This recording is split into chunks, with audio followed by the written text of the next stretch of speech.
Baik, kita lanjutkan lagi ya ke pertanyaan selanjutnya. Ini berkaitan dengan teknis mengajukan bukti surat dalam persidangan perkara perdata baik di pengadilan negeri maupun di pengadilan agama yang diselenggarakan secara elektronik melalui aplikasi e-court Mahkamah Agung.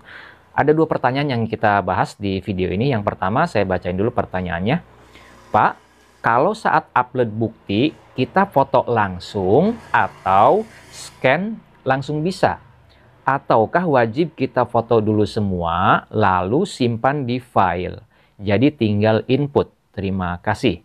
Baik, langsung saja kita bahas dalam perkara perdata, persidangan perkara perdata, yang mana para pihak ini, baik penggugat ataupun tergugat, sebelumnya sudah bersepakat untuk melaksanakan, menyelenggarakan persidangan secara elektronik melalui aplikasi e-court masing-masing, baik penggugat maupun tergugat.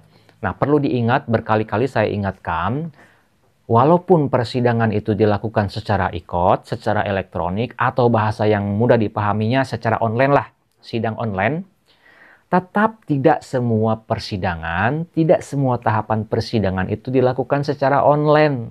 Ini yang sering banyak gagal paham nih ya. Sidang secara online, secara e-court itu sebagian dilakukan secara online, sebagian lagi dilakukan tetap harus tatap muka, tetap harus datang ke persidangan untuk menghadiri persidangan secara offline. Dan perlu diingat juga, persidangan yang dilakukan secara online itu bukan artinya kita di rumah ikut persidangan secara atau pakai Zoom meeting atau pakai teleconference. Tidak seperti itu.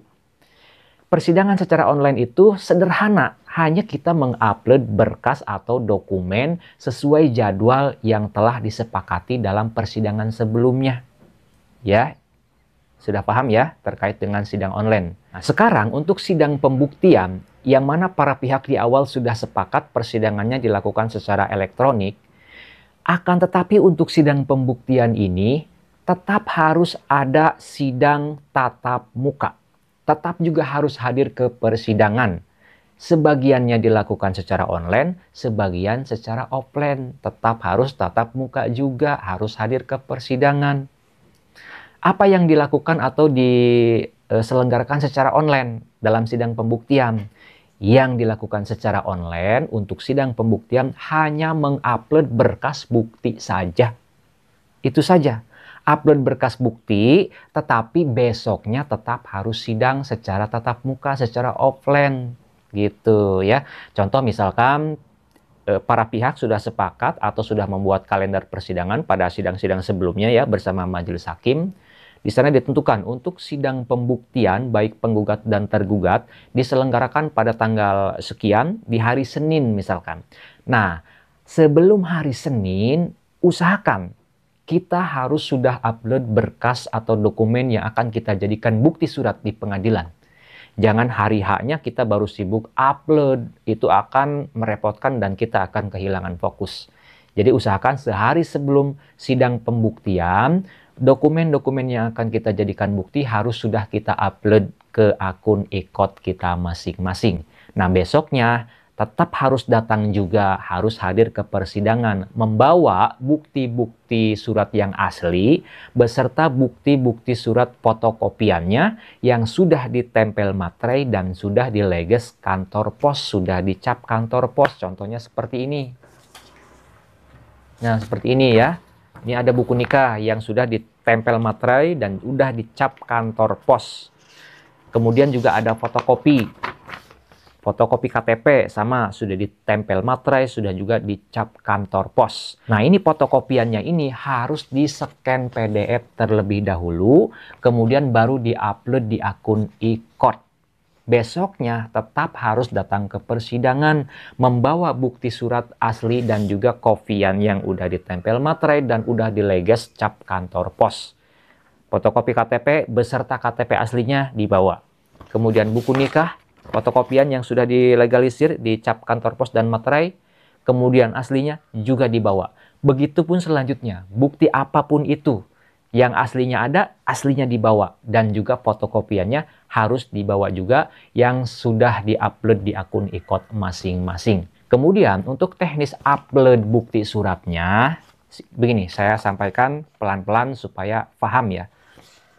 Misalkan kita sebagai penggugat akan mengajukan bukti surat itu hanya dua saja. Hanya dua saja. Apa saja? Satu, fotokopi KTP.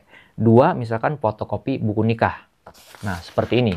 Semuanya sudah ditempel materai dan juga sudah dicap kantor pos. Yang pertama harus kita lakukan adalah harus membuat file PDF atau men-scan fotokopian seperti ini ya. Fotokopian KTP yang udah dicap kantor pos, di scan PDF. Kita scan dulu PDF nih. Pakai aplikasi yang ada di HP itu lebih mudah.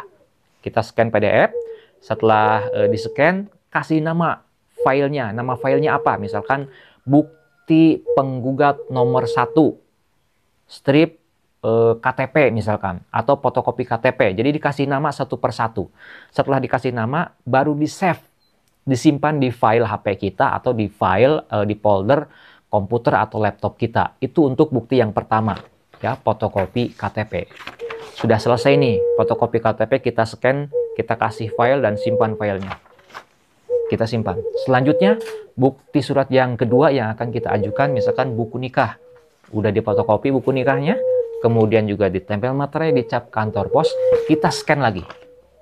Kalau misalkan bukti suratnya itu satu jenis bukti surat tapi halamannya banyak, seperti ini misalkan ada halamannya 2, tapi merupakan satu kesatuan dari bukti ini, maka di-scan semua halamannya di-scan. Halaman 1 scan, halaman 2 scan. Ya, biasanya yang lebih dari satu halaman itu ya sertifikat rumah, surat perjanjian, itu semua halaman di-scan satu persatu. Nah, termasuk ini buku nikah nih, kan ada 2 lembar. Dan fotokopiannya sebetulnya teknisnya macam-macam. Ada yang bikin 2 lembar seperti ini, ada yang cukup 1 lembar bolak-balik. Itu juga boleh. Ya, kalau misalkan bolak-balik, maka yang di-scan halaman depan, kemudian halaman belakang juga di-scan. Setelah di-scan, kasih nama filenya juga. Misalkan bukti penggugat nomor 2, strip buku nikah. Save atau simpan di file HP ataupun juga di folder laptop ataupun juga komputer kita. Nah, itu kalau misalkan kita buktinya cuma 2. Kalau lebih ya silahkan. Ya, semua bukti surat yang udah difotokopi, ditempel materai, dicap kantor pos, di-scan satu persatu, dikasih nama file satu persatu. Contoh kalau misalkan kita mau mengajukan bukti surat itu 10 bukti surat. Apa aja? Misalkan KTP, buku nikah, kartu keluarga, akta kelahiran, kemudian surat perjanjian, kemudian sertifikat rumah, kemudian slip gaji, kemudian SPPT, kemudian misalkan rekening koran, kemudian yang terakhir misalkan surat pernyataan. Nah, maka ke-10-nya itu harus difotokopi, kemudian fotokopinya tempel materai, dan dileges di kantor pos, kemudian setelah itu scan satu persatu. Kasih nama file satu persatu. Ini juga yang kadang gagal paham juga nih. Bukti surat sudah semua difotokopi. Misalkan ada 5 bukti surat. KTP, KK, akta lahir, akta nikah, dan misalkan surat perjanjian. Kelima-limanya di-scan dalam satu file. Namanya cuma satu doang. Bukti penggugat atau bukti tergugat. Itu salah. Ya, ini yang harus saya ulang-ulang katakan. Bukti surat itu yang harus di-scan itu satu persatu. Satu bukti surat, satu file. Harus terpisah dengan bukti yang kedua, harus terpisah dengan bukti yang ketiga, dan seterusnya. Harus masing-masing. Kemudian jangan lupa untuk bukti-bukti surat yang udah difotokopi, yang udah ditempel materai, yang udah dileges, atau dicap kantor pos, beri kode di ujungnya sini. Pakai pensil aja. Tulis di sini kode. Kalau misalkan kita sebagai penggugat, maka kodenya di sini kalau yang biasa saya kerjakan ya, di sini kasih kode P, huruf P ya, huruf P strip 1. Kemudian yang kedua misalkan KTP. Ya, KTP saya taruh jadi bukti yang kedua, maka di atasnya ditulis atau dibuat kode P strip 2. Artinya bukti ini merupakan bukti penggugat yang nomor 2, yang kedua.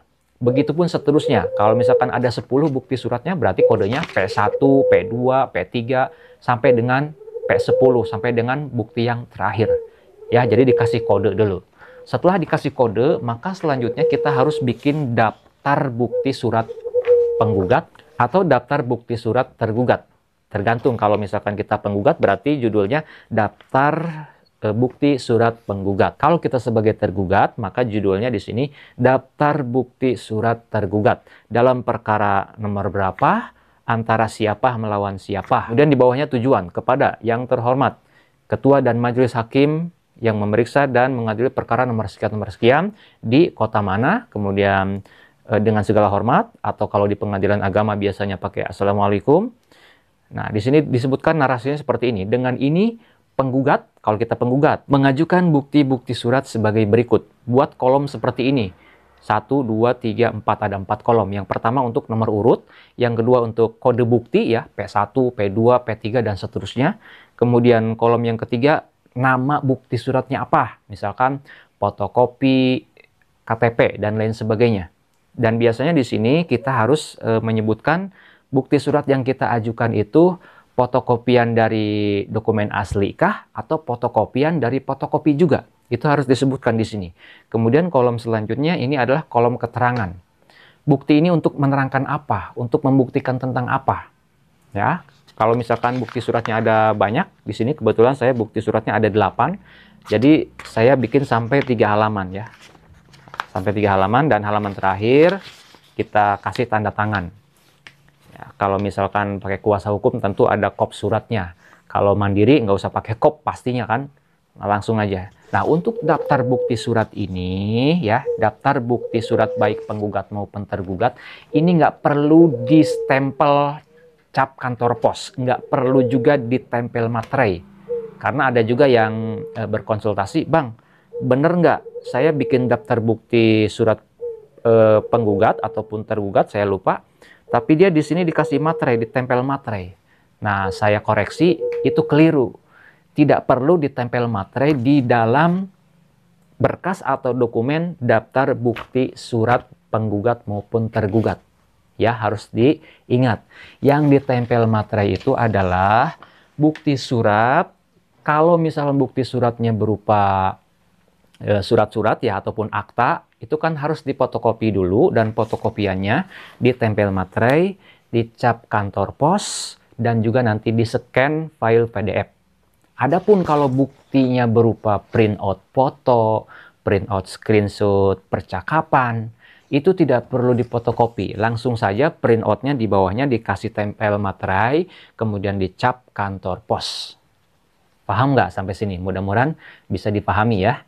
Nah, seperti itu. Setelah file bukti-bukti surat tersebut kita simpan di file HP atau folder laptop atau komputer, kita masuk ke akun e-code kita untuk upload dokumen bukti tadi satu per satu ya. Sudah paham kan cara buka dan uploadnya? Kalau belum paham, ada di video sebelumnya ya terkait dengan tutorial upload bukti surat di akun e-code kita. Nanti dipilih saja di perkara nomor berapa, kita klik di situ perkaranya, nanti akan tampil seperti ini ya.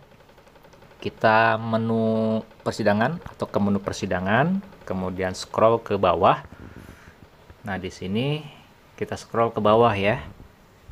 Scroll ke bawah, kita lihat di sini ada menu upload dokumen dan juga upload bukti. Yang harus kita upload di sini upload bukti saja, sedangkan kolom upload dokumen itu dikosongkan saja ya. Sekarang teknis persidangannya begini. Kita kan tadi misalkan jadwal sidang pembuktian itu hari Senin ya. Hari Minggunya kita harus sudah upload bukti-bukti yang sudah kita scan satu persatu tadi. Besoknya di hari Senin kita datang ya, datang dengan membawa bukti-bukti surat asli dan juga bukti-bukti surat yang sudah difotokopi, tempel materai dan juga stempel kantor pos, dan juga sudah kita upload di akun e-code kita kemarin. Pada saat sidang pembuktian, biasanya nanti majelis hakim setelah membuka persidangan akan bertanya nih, apakah penggugat sudah siap, sudah mengajukan bukti surat, sudah mengupload bukti surat ke akun e-code-nya atau belum? Maka kita jawab, sudah yang mulia, untuk bukti-bukti surat sudah kami upload di akun e-code kami kemarin. Nah, setelah itu biasanya hakim akan mempersilahkan si penggugat ini untuk maju ke depan, membawa bukti-bukti surat yang akan dijadikan sebagai pembuktian di persidangan itu. aslinya dibawa. Nah, untuk fotokopiannya tadi yang udah ditempel materai dan cap kantor pos, itu yang diserahkan kepada majelis hakim beserta daftar buktinya. Nah, yang diserahkan terlebih dahulu, yang dikasihkan duluan ke hakim itu ya daftar bukti surat penggugat atau tergugat ini. Diserahkan dulu untuk hakim 3 lembar ya, aslinya 1, fotokopiannya 2. Kemudian untuk tergugat kasih juga 1 fotokopiannya, daftar bukti surat ini kasih ke tergugat atau ke lawan kita. Nah, seperti itu. Kalau lawannya ada 2 ya masing-masing harus dapat 1.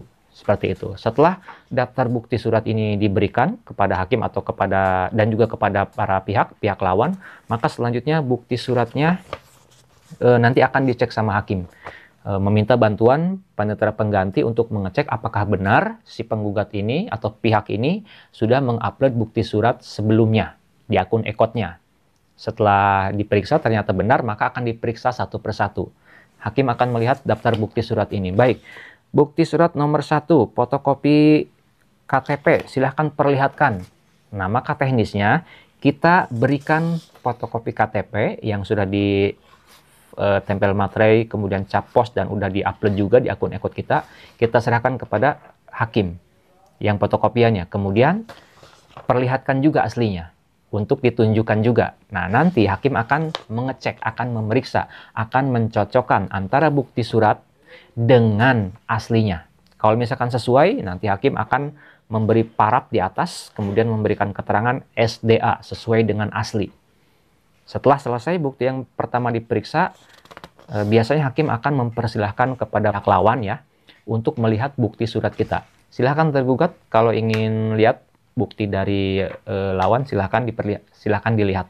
Hanya melihat saja, tidak boleh dibawa, itu ya. Kalau sudah, biasanya hakim akan mempersilahkan untuk bukti yang kedua, fotokopi buku nikah. Nah, maka kita sodorkan ya fotokopian bukti surat tersebut, kemudian perlihatkan aslinya. Nah, dalam perkara tertentu seperti perkara gugatan cerai, untuk buku nikah itu tidak dikembalikan kepada si pihak yang mengajukan bukti. Dalam artian, yang dipegang, yang diterima dan disimpan oleh hakim, itu untuk buku nikah dalam perkara cerai itu, buku nikah aslinya dan juga fotokopiannya yang udah ditempel materai, cap kantor pos, dan udah diupload di akun e-code kita kemarin. Nah, selain itu, aslinya dikembalikan kepada para pihak.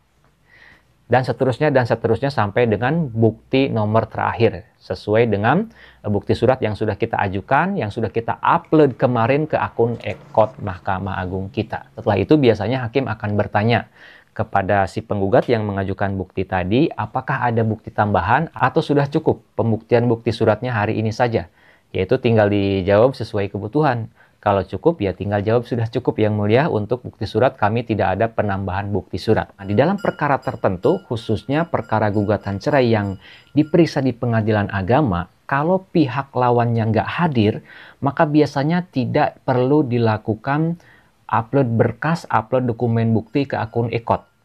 Tidak perlu diupload, melainkan bukti-bukti surat tersebut setelah difotokopi, ditempel materai dan cap kantor pos, itu langsung dibawa pada saat sidang pembuktian, pada saat hari sidang pembuktian, tanpa harus diupload terlebih dahulu. Gimana Bang kalau diupload? Boleh-boleh aja, silahkan, nggak jadi masalah. Tapi kalau misalkan penggugat tergugat hadir kedua-duanya dan sepakat sidangnya secara elektronik, maka sidang pembuktian bukti surat wajib diupload terlebih dahulu sebelum hari persidangan di esok harinya. Nah, itu yang dapat saya jelaskan pada kesempatan video kali ini. Mudah-mudahan bisa menambah wawasan, khususnya bagi Anda yang membutuhkan informasi terkait dengan hal ini. Kalau menurut teman-teman video ini ada gunanya, channel ini ada manfaatnya, tentu saya mohon keikhlasan dari teman-teman viewers semua untuk subscribe ke channel Pengacara Santuy. Bukan siapa-siapa, hanya Lawyer Deso. Sampai jumpa di video-video selanjutnya. Assalamualaikum warahmatullahi wabarakatuh.